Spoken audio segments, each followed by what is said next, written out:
In this video you will learn what is Ngzone inside Angular. And actually Ngzone gives us a possibility to run something outside Angular and inside. And you might ask here, doesn't make any sense to run anything outside of the Angular if we're using Angular framework. And it totally does, and there are some cases where you want to do that.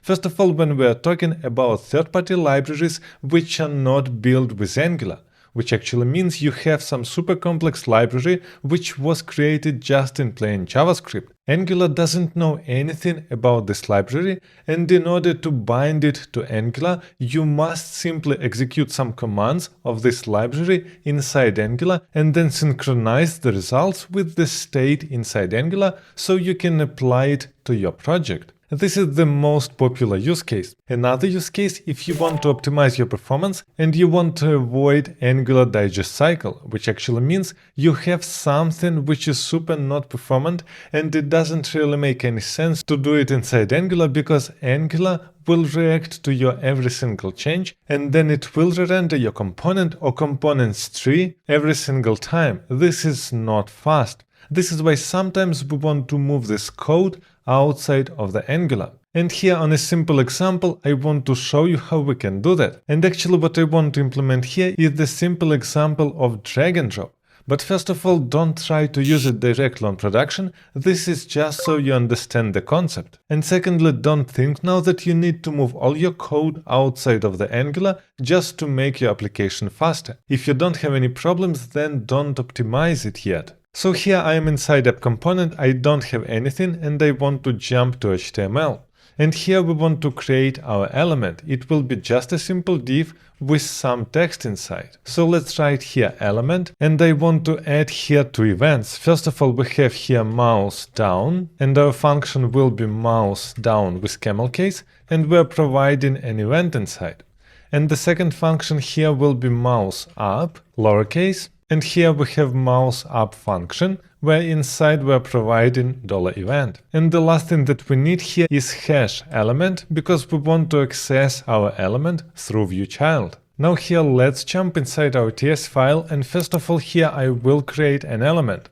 And we're getting it here through viewChild, and we know that this is a word element. And as it already exists in our DOM and we don't have any if conditions, we can write here static true. And after this we know that this is an element, and here in this file I won't type anything because the full focus is on Ngzone and I don't want to make it more difficult by writing all these typings. This is why here I will write any, but obviously in your production application you should not have any at all. So here we also need a constructor because we want to get a zone, and actually this zone is exactly Ngzone which we need. And now we're creating two functions. First of all mouse down and we're getting here an event, and secondly mouse up. And we also are getting here our event. Now here inside mouse down we want to call some code outside of the Angular. And for this we're writing this dot, and here we have zone, and inside zone we have the most popular method which is run outside Angular, and inside we are calling a function of what we want to do. And what we want to do here, we want to create a mouse move event for our window document. This is why here window document add event listener, and here we have mouse move. And the second parameter here will be mouse move function. So let's create here mouse move, and here we're getting our event. And actually in this code with window document add event listener, we won't have correct this. This is why after calling here our function mouse move, we need to write here bind this. In this case we're providing inside this function a correct context. So we're not doing anything inside mouse down except that we're registering a mouse move event outside of the Angular.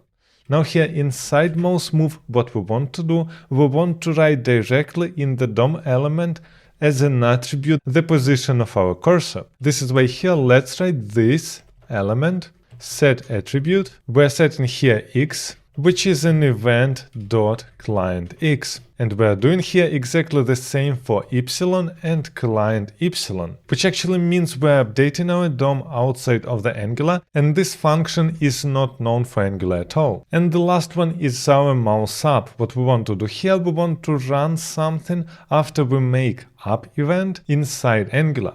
This is why here let's call this .zone.run, and again we're providing inside a function of what we want to run inside Angular. And here actually we want to store inside Angular the properties from this attribute. This is why here on the top I will create the position and it will be undefined by default. Now here inside zone run we want to write inside this position the correct position of our cursor. This is why here this position, and here we have an object and we have x and y. So here is our this element get attribute, here we have x, and we are doing exactly the same for y. And after this, we should not forget to remove this mouse move event. This is why here window.document.remove event listener. Here our type will be mouse move, and our listener is this .mouse move. In this case, we don't have any memory leaks. And the last thing that I want to do inside our HTML, I want to render our position. And as it is an object, I want to render JSON by using pipe. When I click here on our element, we're getting an error. This element getAttribute is not a function. It is happening because here I forgot to write native element. And exactly the same here for the y, and also here on the bottom. Now let's check again. First of all, here I am hitting on the element, but I just did mouse down and not mouse up. And now I'm just moving my cursor, as you can see on the screen, and we're updating the attributes inside our div. You can see x and y are being changed here in the div. But now here when I'm doing mouse up on our element, voila, we rendered our position. So as you can see, our position was rendered only once and not every single time with every move of our cursor. This is happening because actually our code is completely out of Angular, and only when we are making this zone run and we are setting here position, we are just doing one single render. We are not doing thousands with every mouse move, and only then our mouse position was rendered. So Ngzone is an extremely powerful tool, but you should not use it every single day. And actually, if you are interested to know what is the difference between map, merge map, concat map, switch map, exhaust map, make sure to check this video also.